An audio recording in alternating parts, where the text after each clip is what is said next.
তো আমি আজকে কালুদার দোকান থেকে নিয়ে এসেছি ইউটিউব কুরকুরে।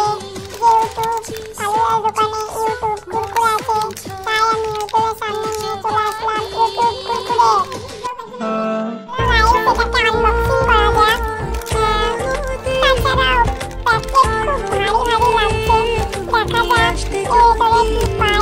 কালুদা তো বলেছিল এর ভেতরে অনেক ভালো ভালো গিফট থাকে।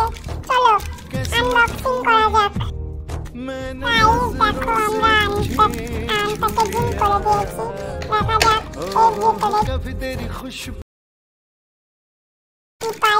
কিন্তু এটা দেখার আগে ভিডিওটাকে একটি লাইক এবং চ্যানেলটিকে সাবস্ক্রাইব এখনই করে দাও। এবার দেখা যাক কি পাই। ও এটার ভেতর থেকে তো একটা বল পেয়ে গেছি, যেটি কিনা ধাপ